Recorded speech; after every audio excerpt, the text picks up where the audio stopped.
तुम मुझे जानते हो एक शिक्षक के रूप में, चमत्कारी क्रूस पर चढ़े एक उद्धारकर्ता के रूप में, भीड़ से घिरे एक नबी के रूप में। पर क्या तुम जानते हो, मेरा जीवन वहां शुरू हुआ जहां कोई कल्पना भी नहीं करता, एक छोटे से गांव में, नासरत नाम की एक शांत घाटी में। हाँ, वहीं जहां गली की धूल, खलिहान की गंध और मिट्टी में खेलते बच्चों की हंसी मेरे पहले पाठ थे। नासरत वह कोई प्रसिद्ध जगह नहीं थी, न वहां कोई महल था, न कोई स्कूल, न कोई रथ, बस आम लोग, साधारण जीवन और मेरी मां मरियम। मेरी मां, वह मेरी पहली शिक्षिका थी। तुमने सुना होगा कि कैसे उसने परमेश्वर की आज्ञा को हां कहा था, पर तुम नहीं जानते कि वही हां हर दिन मेरे जीवन में प्रतिध्वनित होती रही। हर सुबह वह मेरे सिर पर हाथ फेरती और कहती, यीशु, तुझ में परमेश्वर की योजना है।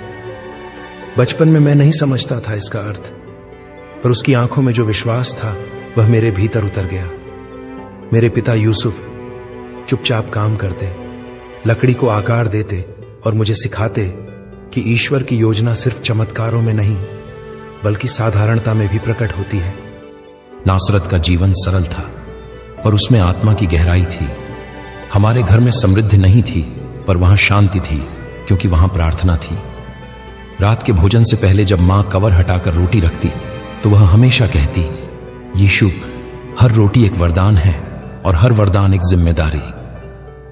मुझे यह तब एक सामान्य बात लगी, पर आज जब मैं तुम्हें यह सुना रहा हूं तब समझ में आता है वह मुझे बचपन से ही तैयार कर रही थी एक ऐसे जीवन के लिए जो रोटी देगा आत्माओं को।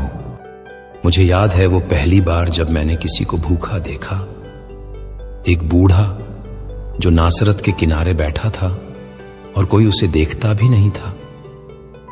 मैंने मां से पूछा, क्या हम उसे अपने घर ला सकते हैं? उसने बिना कुछ कहे दरवाजा खोल दिया। यही मेरी शिक्षा थी, कभी किसी से मुंह न फेरना। बचपन में जब अन्य बच्चे खेलते थे, मैं अक्सर आकाश की ओर देखता था, नन्हे बादलों को देखता और सोचता, वहां ऊपर कौन है जो मुझे देख रहा है? क्या तुम्हें लगता है कि मैं सब कुछ जानकर जन्मा था? नहीं, मेरे भीतर भी सवाल थे और वे सवाल ही मेरी खोज बने। नासरत की गलियों में चलना, ताजे अंगूरों की बेल के नीचे बैठना और पेड़ों की फुनगियों से हवा का स्पर्श महसूस करना, यही मेरी पहली प्रार्थनाएं थीं। मंदिर तो दूर था, पर ईश्वर कभी दूर नहीं था। मेरी मां ने सिखाया, ईश्वर केवल वहां नहीं जहां सब चुप हैं, वह वहां भी है जहां बच्चे हंसते हैं। और मैं हंसता था, क्योंकि मैं जानता था कोई मुझे सुन रहा है। तुमने शायद सोचा होगा कि मसीहा का बचपन असाधारण रहा होगा, पर मेरी सबसे बड़ी शिक्षाएं मिट्टी से सने हाथों, छोटे दुखों और मां की आंखों से मिली। नासरत ने मुझे सिखाया कि जो सबसे छोटा है वह सबसे ज्यादा ध्यान देने योग्य है। अब मैं तुम्हें लेकर चलूंगा उस यात्रा पर जहां मेरी आत्मा कानून और परंपरा की शिक्षा से गुजरी, जहां एक बालक ने ध्वनि की तरह अपने भीतर परमेश्वर की गूंज को महसूस किया। जब मैंने पहली बार तोराह के अक्षर देखे, वे किसी रहस्य की तरह चमकते थे। वो केवल शब्द नहीं थे, वे मेरे भीतर कुछ खोल रहे थे, जैसे कुछ मुझे पहचान रहा हो, जैसे मैं उन वचनों से नहीं, वे मुझसे परिचित थे। नासरत में हमारे छोटे से समुदाय में हर शनिवार सबका एक ही गंतव्य होता था, सिनेगॉग। एक पत्थर की बनी हुई छोटी सी जगह जहां प्रार्थना के स्वर मिट्टी में समा जाते थे और वही मिट्टी फिर बच्चों को सच्चाई के बीज देती थी। मुझे अब भी याद है जब पहली बार मेरे पिता यूसुफ मुझे वहां लेकर गए। उन्होंने मेरे सिर पर हाथ रखा और कहा, यीशु, यहां शब्द नहीं बोला जाता, यहां आत्मा सुनी जाती है। वहां बैठकर मैंने पहली बार सुना, शमा इस्राएल अदानई एलेहेनु अदानई एखाद, हे इस्राएल सुन, प्रभु हमारा परमेश्वर है, वह एक है। ये वचन मेरे कानों से होते हुए मेरे अस्तित्व में उतर गए। उस दिन मैं केवल एक बच्चा नहीं था जो इबादत देख रहा था, मैं पहली बार वह कंपन महसूस कर रहा था जो आत्मा को भीतर से हिला देती है।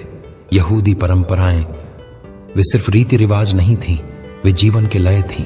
हर पर्व, हर दिन, हर वचन एक स्मृति बन जाते थे उस परमेश्वर की जो अपने लोगों के बीच निवास करता है। पासओवर, तुम्हें यह पर्व शायद आज एक उत्सव की तरह दिखता है, मिलना, खाना, गीत, पर मेरे लिए यह एक स्मरण था, छुटकारे का, बलिदान का और उस रक्त का जो द्वारों पर लगाया गया था ताकि मृत्यु हमें छू न सके। मुझे याद है जब मेरी मां ने पहली बार मुझसे कहा, यीशु। हर पासओवर केवल अतीत का स्मरण नहीं, भविष्य का प्रतीक भी है। तब मैं समझा नहीं, पर आज जब तुम यह सुन रहे हो तो जान लो, वह भविष्य मैं ही था। मैंने देखा कि कैसे हर पर्व, हर उपवास, हर धार्मिक आयोजन मनुष्यों को ईश्वर से जोड़ने का सेतु बनते थे, पर मैं भी देखता था कि कैसे वही सेतु कभी कभी दीवारें बन जाते थे। जब कोई गरीब मंदिर के द्वार से लौटा दिया जाता क्योंकि उसके पास बलिदान का पशु नहीं था, जब कोई स्त्री सिर्फ इसलिए पीछे बैठती क्योंकि समाज ने कहा वह अयोग्य है, तब मेरे भीतर एक बेचैनी जन्म लेती।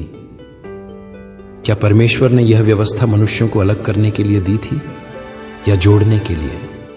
मुझे याद है जब मैंने पहली बार किसी वृद्ध को देखा जो मंदिर की सीढ़ियों पर बैठा था और कहता था, मैं अब सुन नहीं सकता, पर क्या मेरा बलिदान स्वीकार होगा?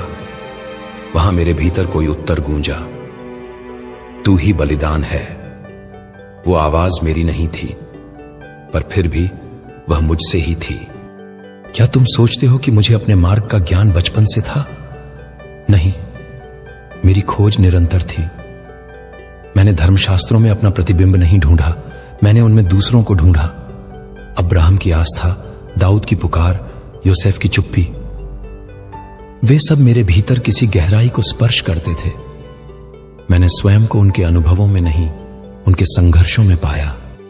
हर शनिवार जब मैं तोराह पढ़ता, मुझे लगता जैसे शब्द मेरी आत्मा से निकले हैं या मेरी आत्मा उन्हीं में छुपी है। हर बार जब कोई शिक्षक व्याख्या करता, मैं अपने भीतर प्रश्नों से भर जाता। क्यों लिखा है न्याय करो? क्यों लिखा है अनाथ और विधवा की रक्षा करो? क्यों परमेश्वर को बलिदान की जगह दया पसंद है? शायद यही मेरे भीतर वो बीज थे जिनसे बाद में पर्वत पर उपदेश फूटा। मैं तुम्हें एक रहस्य बताता हूं। धर्म के नियमों में उलझने से पहले मैंने उनकी आत्मा को समझने की चेष्टा की। मैंने देखा कि परंपराएं तब तक जीवित हैं जब तक वे प्रेम से जुड़ी हैं। जिस दिन वे केवल औपचारिकता बन जाए, वह दिन वे ईश्वर से कट जाती हैं। मुझे याद है जब मैं पहली बार मंदिर गया था यरूशलेम में, वह एक विशाल अनुभव था। दीवारें ऊंची, लोग बहुत से, गूंजते शंख और धूप की गंध। पर उस मंदिर में भी मैंने देखा, कुछ लोग पास बुलाए जाते थे, कुछ दूर रखे जाते थे।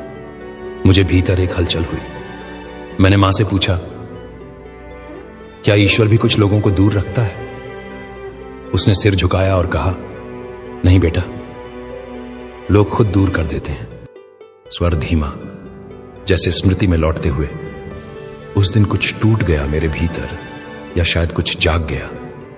मुझे एहसास हुआ कि मेरी पुकार सिर्फ इज़राइल के लिए नहीं थी, बल्कि उन सबके लिए थी जिन्हें इज़राइल ने भुला दिया।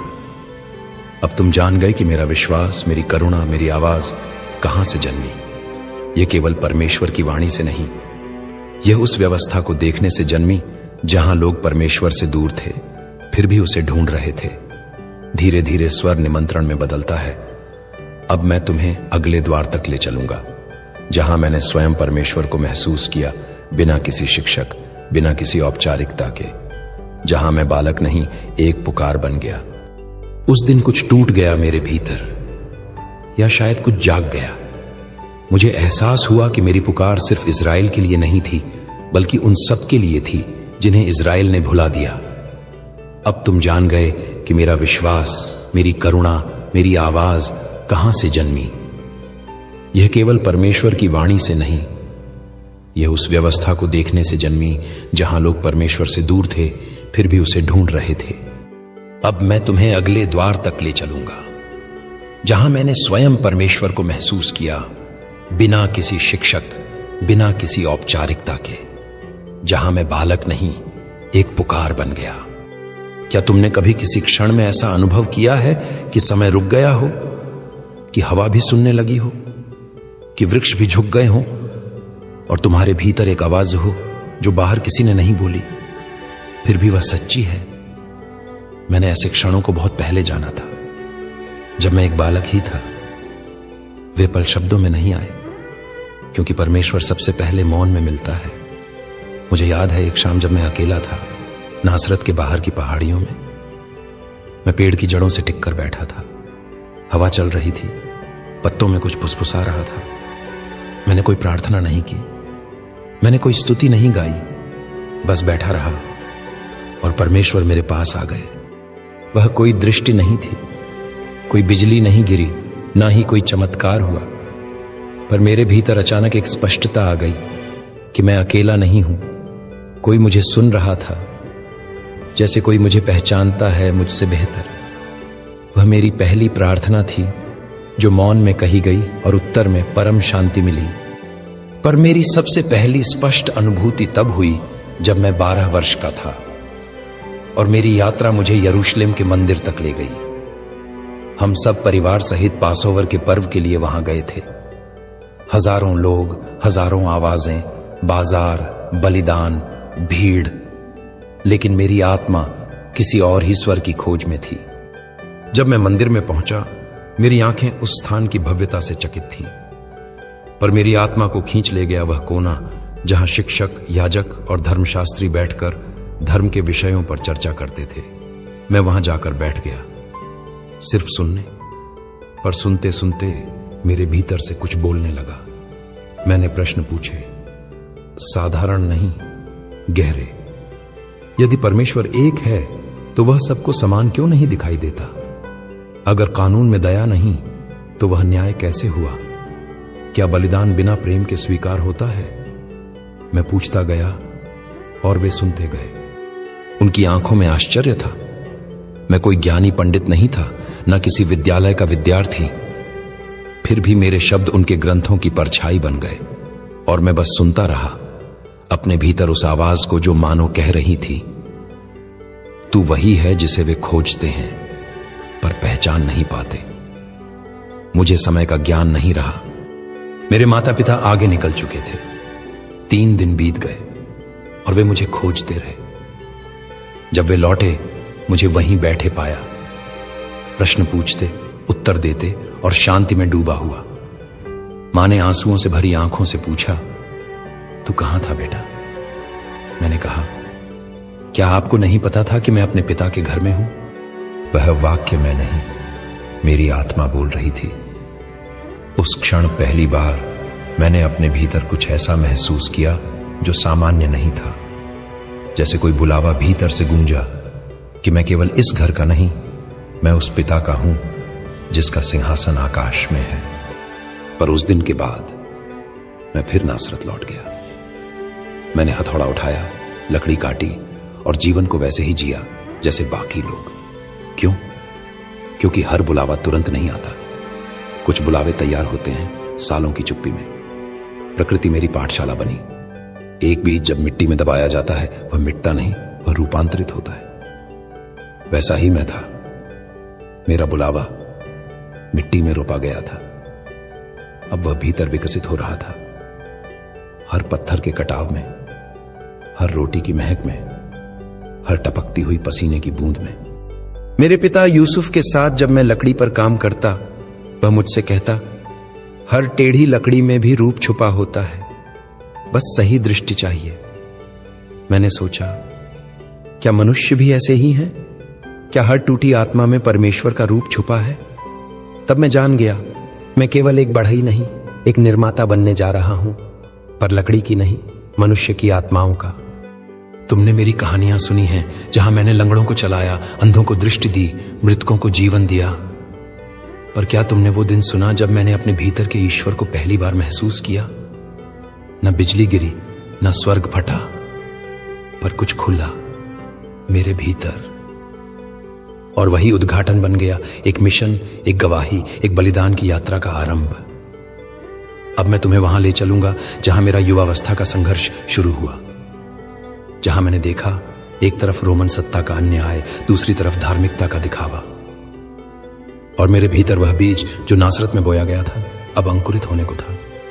क्या तुम जानते हो, मैंने सबसे पहले ईश्वर को एक हाथ के स्पर्श में पहचाना था, मेरे पिता यूसुफ के हाथों में, वे हाथ जो लकड़ी काटते, घिसते, जोड़ते, रक्त बहाते, पर कभी शिकायत नहीं करते। उन्हीं हाथों ने मुझे सिखाया कि श्रम केवल रोटी कमाने का साधन नहीं, बल्कि आत्मा को तैयार करने की प्रक्रिया है। नासरत में बढ़ई होना एक शाही कार्य नहीं था। हमारी दुकान छोटी थी, कभी कभी काम बहुत तो कभी पूरे हफ्ते कोई ग्राहक नहीं। पर उसी बेरोजगारी के बीच मैंने मनुष्यता की सबसे गहरी पीड़ा देखी। आत्मसम्मान टूटता है जब मेहनत का फल ना मिले।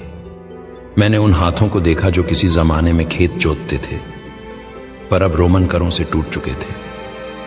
कर्ज में डूबे, अपनी ही भूमि पर अजनबी बन चुके लोग हर दिन मेरे पास आते, कभी कोई टूटी कुर्सी ठीक कराने, कभी बस बात करने।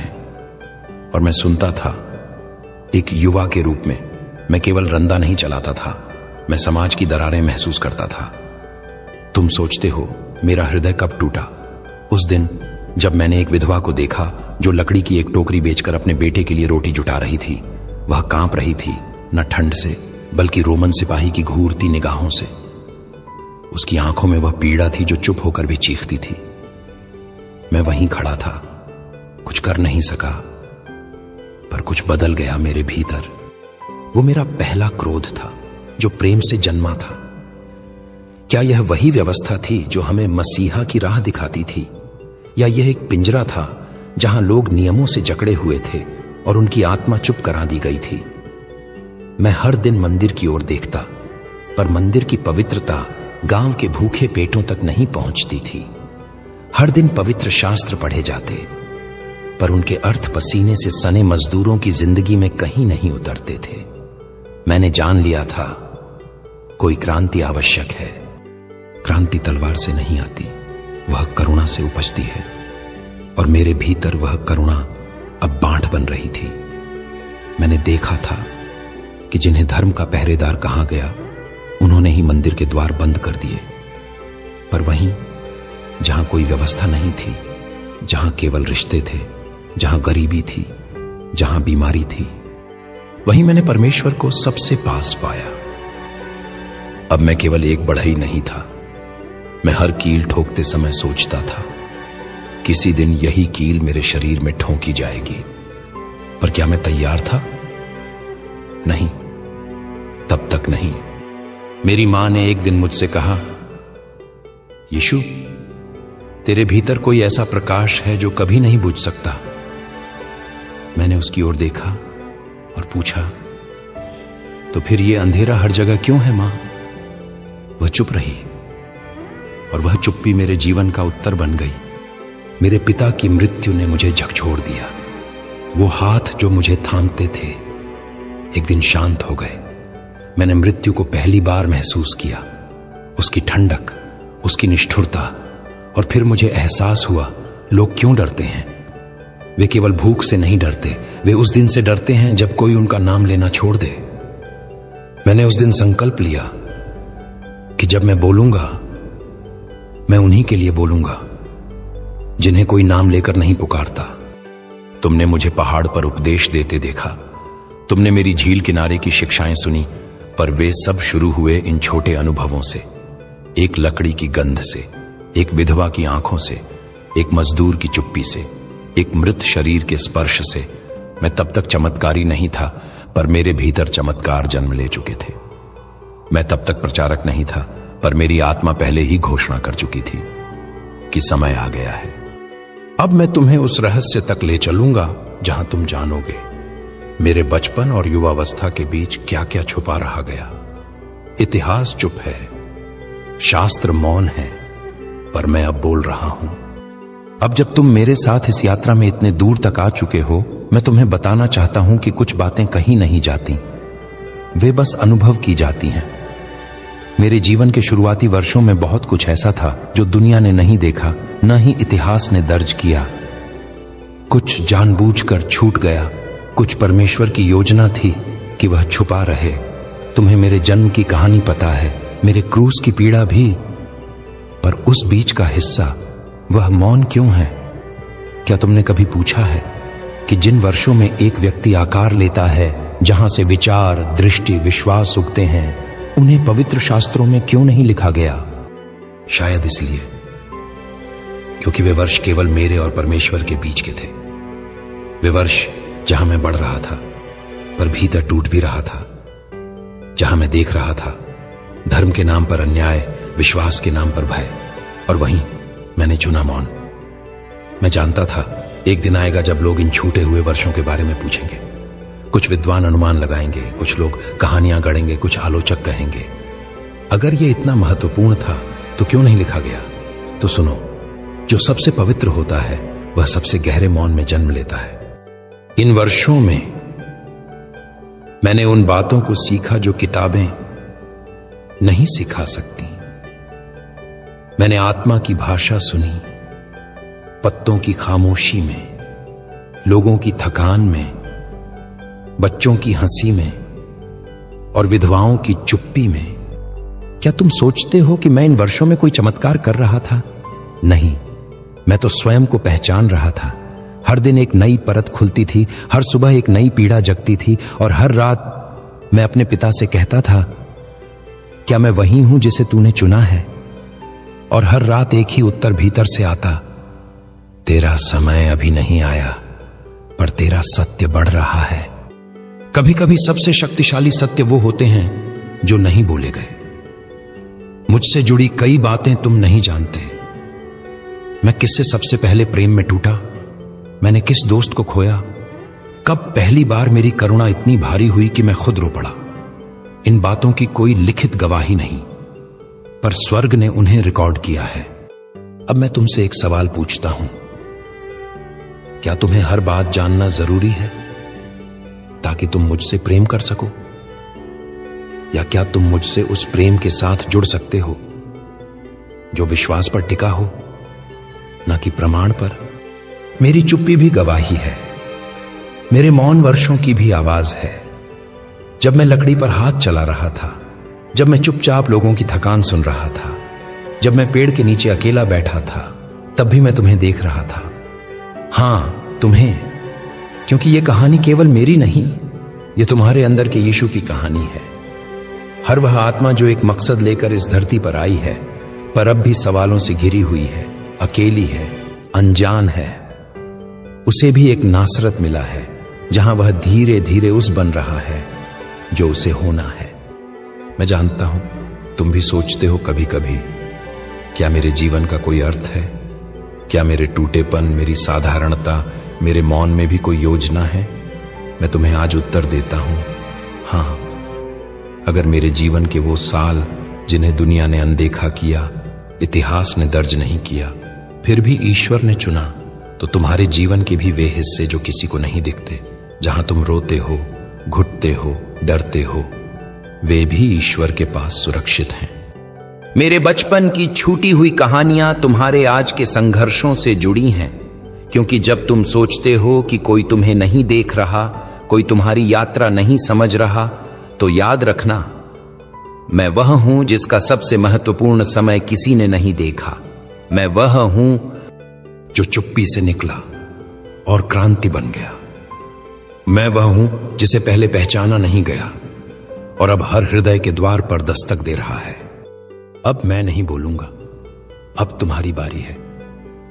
क्या तुम मेरी इन छूट गई कहानियों को अपने भीतर फिर से जीने दोगे? क्या तुम मेरी तरह अपने मौन वर्षों को मकसद बना सकोगे? क्या तुम उस विश्वास को थाम सकोगे जिसे न आंखें देख सकती हैं, न शास्त्र लिख सकते हैं, पर आत्मा महसूस कर सकती है? क्योंकि हर कहानी जिसे तुम सुन नहीं पाए, वह अब तुम्हारे जीवन में लिखी जाएगी। मैं तुम्हारे साथ हूं और मेरी कहानी अब तुमसे पूरी होगी। एक शिक्षक के रूप में, चमत्कारी क्रूस पर चढ़े एक उद्धारकर्ता के रूप में, भीड़ से घिरे एक नबी के रूप में। पर क्या तुम जानते हो, मेरा जीवन वहां शुरू हुआ जहां कोई कल्पना भी नहीं करता, एक छोटे से गांव में, नासरत नाम की एक शांत घाटी में। हां, वहीं जहां गली की धूल, खलिहान की गंध और मिट्टी में खेलते बच्चों की हंसी मेरे पहले पाठ थे। नासरत वह कोई प्रसिद्ध जगह नहीं थी, न वहां कोई महल था, न कोई स्कूल, न कोई रथ, बस आम लोग, साधारण जीवन और मेरी मां मरियम। मेरी माँ, वह मेरी पहली शिक्षिका थी। तुमने सुना होगा कि कैसे उसने परमेश्वर की आज्ञा को हां कहा था, पर तुम नहीं जानते कि वही हां हर दिन मेरे जीवन में प्रतिध्वनित होती रही। हर सुबह वह मेरे सिर पर हाथ फेरती और कहती, यीशु, तुझ में परमेश्वर की योजना है। बचपन में मैं नहीं समझता था इसका अर्थ, पर उसकी आंखों में जो विश्वास था वह मेरे भीतर उतर गया। मेरे पिता यूसुफ चुपचाप काम करते, लकड़ी को आकार देते और मुझे सिखाते कि ईश्वर की योजना सिर्फ चमत्कारों में नहीं बल्कि साधारणता में भी प्रकट होती है। नासरत का जीवन सरल था पर उसमें आत्मा की गहराई थी। हमारे घर में समृद्धि नहीं थी पर वहां शांति थी, क्योंकि वहां प्रार्थना थी। रात के भोजन से पहले जब मां कवर हटाकर रोटी रखती तो वह हमेशा कहती, यीशु, हर रोटी एक वरदान है और हर वरदान एक जिम्मेदारी। मुझे यह तब एक सामान्य बात लगी, पर आज जब मैं तुम्हें यह सुना रहा हूं तब समझ में आता है वह मुझे बचपन से ही तैयार कर रही थी एक ऐसे जीवन के लिए जो रोटी देगा आत्माओं को। मुझे याद है वो पहली बार जब मैंने किसी को भूखा देखा। एक बूढ़ा जो नासरत के किनारे बैठा था और कोई उसे देखता भी नहीं था। मैंने मां से पूछा, क्या हम उसे अपने घर ला सकते हैं? उसने बिना कुछ कहे दरवाजा खोल दिया। यही मेरी शिक्षा थी, कभी किसी से मुंह न फेरना। बचपन में जब अन्य बच्चे खेलते थे, मैं अक्सर आकाश की ओर देखता था, नन्हे बादलों को देखता और सोचता, वहां ऊपर कौन है जो मुझे देख रहा है? क्या तुम्हें लगता है कि मैं सब कुछ जानकर जन्मा था? नहीं, मेरे भीतर भी सवाल थे और वे सवाल ही मेरी खोज बने। नासरत की गलियों में चलना, ताजे अंगूरों की बेल के नीचे बैठना और पेड़ों की फुनगियों से हवा का स्पर्श महसूस करना, यही मेरी पहली प्रार्थनाएं थीं। मंदिर तो दूर था पर ईश्वर कभी दूर नहीं था। मेरी मां ने सिखाया, ईश्वर केवल वहां नहीं जहां सब चुप हैं, वह वहां भी है जहां बच्चे हंसते हैं। और मैं हंसता था क्योंकि मैं जानता था कोई मुझे सुन रहा है।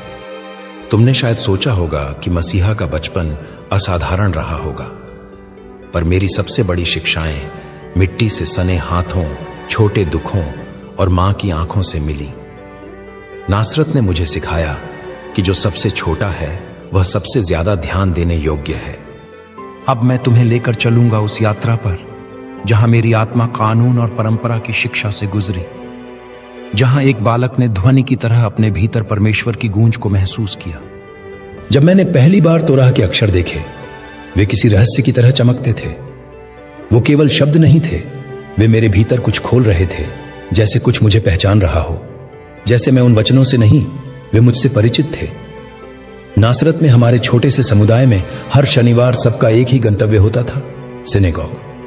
एक पत्थर की बनी हुई छोटी सी जगह जहां प्रार्थना के स्वर मिट्टी में समा जाते थे और वही मिट्टी फिर बच्चों को सच्चाई के बीज देती थी।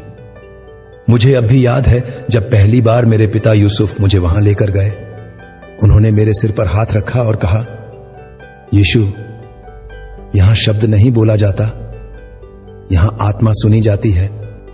वहां बैठकर मैंने पहली बार सुना, शमा इस्राएल, अदानई एलेहेनु, अदानई एखाद। हे इस्राएल सुन, प्रभु हमारा परमेश्वर है, वह एक है। ये वचन मेरे कानों से होते हुए मेरे अस्तित्व में उतर गए। उस दिन मैं केवल एक बच्चा नहीं था जो इबादत देख रहा था। मैं पहली बार वह कंपन महसूस कर रहा था जो आत्मा को भीतर से हिला देती है। यहूदी परंपराएं वे सिर्फ रीति रिवाज नहीं थीं, वे जीवन के लय थीं। हर पर्व, हर दिन, हर वचन एक स्मृति बन जाते थे उस परमेश्वर की जो अपने लोगों के बीच निवास करता है। पासओवर, तुम्हें यह पर्व शायद आज एक उत्सव की तरह दिखता है, मिलना, खाना, गीत, पर मेरे लिए यह एक स्मरण था, छुटकारे का, बलिदान का और उस रक्त का जो द्वारों पर लगाया गया था ताकि मृत्यु हमें छू न सके। मुझे याद है जब मेरी मां ने पहली बार मुझसे कहा, यीशु, हर पासओवर केवल अतीत का स्मरण नहीं, भविष्य का प्रतीक भी है। तब मैं समझा नहीं, पर आज जब तुम यह सुन रहे हो तो जान लो, वह भविष्य में ही था। मैंने देखा कि कैसे हर पर्व, हर उपवास, हर धार्मिक आयोजन मनुष्यों को ईश्वर से जोड़ने का सेतु बनते थे, पर मैं भी देखता था कि कैसे वही सेतु कभी कभी दीवारें बन जाते थे। जब कोई गरीब मंदिर के द्वार से लौटा दिया जाता क्योंकि उसके पास बलिदान का पशु नहीं था, जब कोई स्त्री सिर्फ इसलिए पीछे बैठती क्योंकि समाज ने कहा वह अयोग्य है, तब मेरे भीतर एक बेचैनी जन्म लेती। क्या परमेश्वर ने यह व्यवस्था मनुष्यों को अलग करने के लिए दी थी या जोड़ने के लिए? मुझे याद है जब मैंने पहली बार किसी वृद्ध को देखा जो मंदिर की सीढ़ियों पर बैठा था और कहता था, मैं अब सुन नहीं सकता, पर क्या मेरा बलिदान स्वीकार होगा? वहां मेरे भीतर कोई उत्तर गूंजा, तू ही बलिदान है। वो आवाज मेरी नहीं थी, पर फिर भी वह मुझसे ही थी। क्या तुम सोचते हो कि मुझे अपने मार्ग का ज्ञान बचपन से था? नहीं, मेरी खोज निरंतर थी। मैंने धर्मशास्त्रों में अपना प्रतिबिंब नहीं ढूंढा, मैंने उनमें दूसरों को ढूंढा। अब्राहम की आस्था, दाऊद की पुकार, योसेफ की चुप्पी, वे सब मेरे भीतर किसी गहराई को स्पर्श करते थे। मैंने स्वयं को उनके अनुभवों में नहीं, उनके संघर्षों में पाया। हर शनिवार जब मैं तोराह पढ़ता, मुझे लगता जैसे शब्द मेरी आत्मा से निकले हैं या मेरी आत्मा उन्हीं में छुपी है। हर बार जब कोई शिक्षक व्याख्या करता, मैं अपने भीतर प्रश्नों से भर जाता। क्यों लिखा है न्याय करो? क्यों लिखा है अनाथ और विधवा की रक्षा करो? क्यों परमेश्वर को बलिदान की जगह दया पसंद है? शायद यही मेरे भीतर वो बीज थे जिनसे बाद में पर्वत पर उपदेश फूटा। मैं तुम्हें एक रहस्य बताता हूं। धर्म के नियमों में उलझने से पहले मैंने उनकी आत्मा को समझने की चेष्टा की। मैंने देखा कि परंपराएं तब तक जीवित हैं जब तक वे प्रेम से जुड़ी हैं। जिस दिन वे केवल औपचारिकता बन जाए, वह दिन वे ईश्वर से कट जाती हैं। मुझे याद है जब मैं पहली बार मंदिर गया था यरूशलेम में, वह एक विशाल अनुभव था। दीवारें ऊंची, लोग बहुत से, गूंजते शंख और धूप की गंध। पर उस मंदिर में भी मैंने देखा, कुछ लोग पास बुलाए जाते थे, कुछ दूर रखे जाते थे। मुझे भीतर एक हलचल हुई। मैंने मां से पूछा, क्या ईश्वर भी कुछ लोगों को दूर रखता है? उसने सिर झुकाया और कहा, नहीं बेटा, लोग खुद दूर कर देते हैं। स्वर धीमा, जैसे स्मृति में लौटते हुए। उस दिन कुछ टूट गया मेरे भीतर, या शायद कुछ जाग गया। मुझे एहसास हुआ कि मेरी पुकार सिर्फ इज़राइल के लिए नहीं थी, बल्कि उन सबके लिए थी जिन्हें इज़राइल ने भुला दिया। अब तुम जान गए कि मेरा विश्वास, मेरी करुणा, मेरी आवाज कहां से जन्मी। यह केवल परमेश्वर की वाणी से नहीं, यह उस व्यवस्था को देखने से जन्मी जहां लोग परमेश्वर से दूर थे, फिर भी उसे ढूंढ रहे थे। धीरे धीरे स्वर निमंत्रण में बदलता है। अब मैं तुम्हें अगले द्वार तक ले चलूंगा, जहां मैंने स्वयं परमेश्वर को महसूस किया, बिना किसी शिक्षक, बिना किसी औपचारिकता के। जहां मैं बालक नहीं, एक पुकार बन गया। उस दिन कुछ टूट गया मेरे भीतर, या शायद कुछ जाग गया। मुझे एहसास हुआ कि मेरी पुकार सिर्फ इज़राइल के लिए नहीं थी, बल्कि उन सब के लिए थी जिन्हें इज़राइल ने भुला दिया। अब तुम जान गए कि मेरा विश्वास, मेरी करुणा, मेरी आवाज कहां से जन्मी।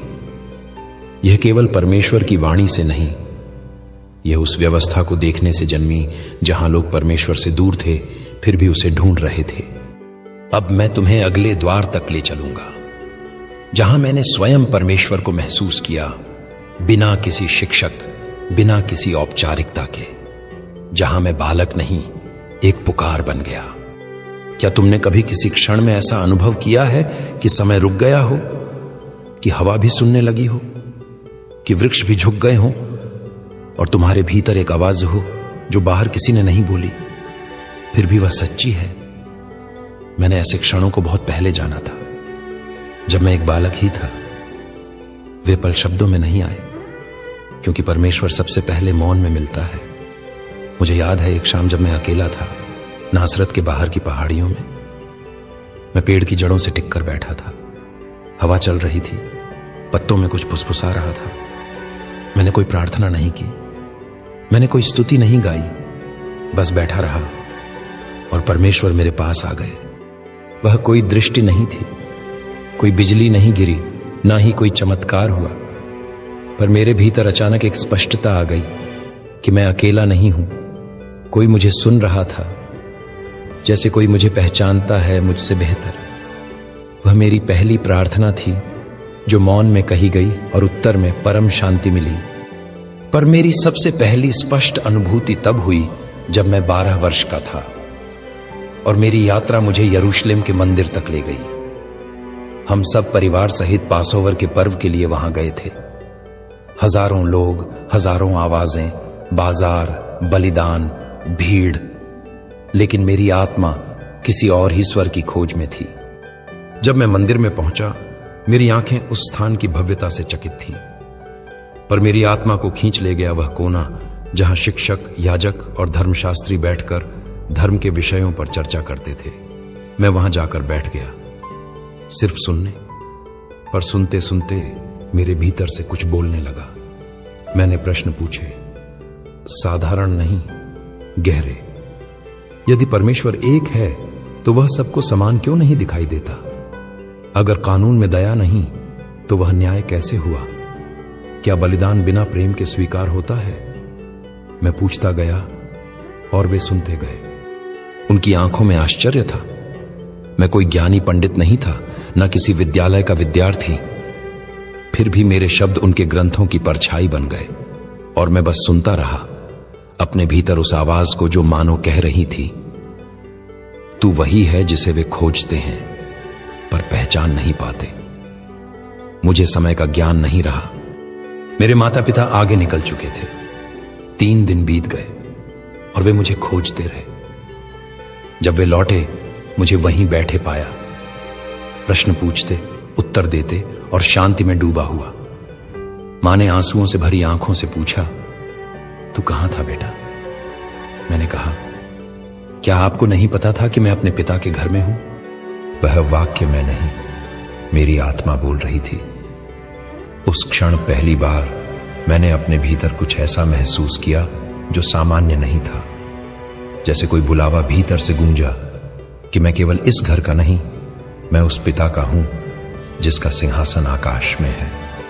पर उस दिन के बाद मैं फिर नासरत लौट गया। मैंने हथौड़ा उठाया, लकड़ी काटी और जीवन को वैसे ही जिया जैसे बाकी लोग। क्यों? क्योंकि हर बुलावा तुरंत नहीं आता। कुछ बुलावे तैयार होते हैं सालों की चुप्पी में। प्रकृति मेरी पाठशाला बनी। एक बीज जब मिट्टी में दबाया जाता है, वह मिटता नहीं, वह रूपांतरित होता है। वैसा ही मैं था। मेरा बुलावा मिट्टी में रोपा गया था। अब वह भीतर विकसित हो रहा था। हर पत्थर के कटाव में, हर रोटी की महक में, हर टपकती हुई पसीने की बूंद में। मेरे पिता यूसुफ के साथ जब मैं लकड़ी पर काम करता, वह मुझसे कहता, हर टेढ़ी लकड़ी में भी रूप छुपा होता है, बस सही दृष्टि चाहिए। मैंने सोचा, क्या मनुष्य भी ऐसे ही हैं? क्या हर टूटी आत्मा में परमेश्वर का रूप छुपा है? तब मैं जान गया, मैं केवल एक बढ़ई नहीं, एक निर्माता बनने जा रहा हूं, पर लकड़ी की नहीं, मनुष्य की आत्माओं का। तुमने मेरी कहानियां सुनी हैं, जहां मैंने लंगड़ों को चलाया, अंधों को दृष्टि दी, मृतकों को जीवन दिया। पर क्या तुमने वो दिन सुना जब मैंने अपने भीतर के ईश्वर को पहली बार महसूस किया? न बिजली गिरी, न स्वर्ग फटा, पर कुछ खुला मेरे भीतर। और वही उद्घाटन बन गया, एक मिशन, एक गवाही, एक बलिदान की यात्रा का आरंभ। अब मैं तुम्हें वहां ले चलूंगा जहां मेरा युवावस्था का संघर्ष शुरू हुआ, जहां मैंने देखा एक तरफ रोमन सत्ता का अन्याय, दूसरी तरफ धार्मिकता का दिखावा। और मेरे भीतर वह बीज जो नासरत में बोया गया था, अब अंकुरित होने को था। क्या तुम जानते हो, मैंने सबसे पहले ईश्वर को एक हाथ के स्पर्श में पहचाना था, मेरे पिता यूसुफ के हाथों में। वे हाथ जो लकड़ी काटते, घिसते, जोड़ते, रक्त बहाते, पर कभी शिकायत नहीं करते। उन्हीं हाथों ने मुझे सिखाया कि श्रम केवल रोटी कमाने का साधन नहीं, बल्कि आत्मा को तैयार करने की प्रक्रिया है। नासरत में बढ़ई होना एक शाही कार्य नहीं था। हमारी दुकान छोटी थी, कभी कभी काम बहुत तो कभी पूरे हफ्ते कोई ग्राहक नहीं। पर उसी बेरोजगारी के बीच मैंने मनुष्यता की सबसे गहरी पीड़ा देखी। आत्मसम्मान टूटता है जब मेहनत का फल ना मिले। मैंने उन हाथों को देखा जो किसी जमाने में खेत जोतते थे, पर अब रोमन करों से टूट चुके थे। कर्ज में डूबे, अपनी ही भूमि पर अजनबी बन चुके लोग हर दिन मेरे पास आते, कभी कोई टूटी कुर्सी ठीक कराने, कभी बस बात करने। और मैं सुनता था। एक युवा के रूप में मैं केवल रंदा नहीं चलाता था, मैं समाज की दरारें महसूस करता था। तुम सोचते हो मेरा हृदय कब टूटा? उस दिन जब मैंने एक विधवा को देखा जो लकड़ी की एक टोकरी बेचकर अपने बेटे के लिए रोटी जुटा रही थी। वह कांप रही थी, न ठंड से बल्कि रोमन सिपाही की घूरती निगाहों से। उसकी आंखों में वह पीड़ा थी जो चुप होकर भी चीखती थी। मैं वहीं खड़ा था, कुछ कर नहीं सका, पर कुछ बदल गया मेरे भीतर। वो मेरा पहला क्रोध था जो प्रेम से जन्मा था। क्या यह वही व्यवस्था थी जो हमें मसीहा की राह दिखाती थी, या यह एक पिंजरा था जहां लोग नियमों से जकड़े हुए थे और उनकी आत्मा चुप करा दी गई थी? मैं हर दिन मंदिर की ओर देखता, पर मंदिर की पवित्रता गांव के भूखे पेटों तक नहीं पहुंचती थी। हर दिन पवित्र शास्त्र पढ़े जाते, पर उनके अर्थ पसीने से सने मजदूरों की जिंदगी में कहीं नहीं उतरते थे। मैंने जान लिया था कोई क्रांति आवश्यक है। क्रांति तलवार से नहीं आती, वह करुणा से उपजती है, और मेरे भीतर वह करुणा अब बांट बन रही थी। मैंने देखा था कि जिन्हें धर्म का पहरेदार कहा गया, उन्होंने ही मंदिर के द्वार बंद कर दिए। पर वहीं जहां कोई व्यवस्था नहीं थी, जहां केवल रिश्ते थे, जहां गरीबी थी, जहां बीमारी थी, वहीं मैंने परमेश्वर को सबसे पास पाया। अब मैं केवल एक बढ़ई नहीं था। मैं हर कील ठोकते समय सोचता था, किसी दिन यही कील मेरे शरीर में ठोंकी जाएगी। पर क्या मैं तैयार था? नहीं, तब तक नहीं। मेरी मां ने एक दिन मुझसे कहा, यीशु, तेरे भीतर कोई ऐसा प्रकाश है जो कभी नहीं बुझ सकता। मैंने उसकी ओर देखा और पूछा, तो फिर ये अंधेरा हर जगह क्यों है मां? वह चुप रही, और वह चुप्पी मेरे जीवन का उत्तर बन गई। मेरे पिता की मृत्यु ने मुझे झकझोर दिया। वो हाथ जो मुझे थामते थे एक दिन शांत हो गए। मैंने मृत्यु को पहली बार महसूस किया, उसकी ठंडक, उसकी निष्ठुरता। और फिर मुझे एहसास हुआ लोग क्यों डरते हैं। वे केवल भूख से नहीं डरते, वे उस दिन से डरते हैं जब कोई उनका नाम लेना छोड़ दे। मैंने उस दिन संकल्प लिया कि जब मैं बोलूंगा, मैं उन्हीं के लिए बोलूंगा जिन्हें कोई नाम लेकर नहीं पुकारता।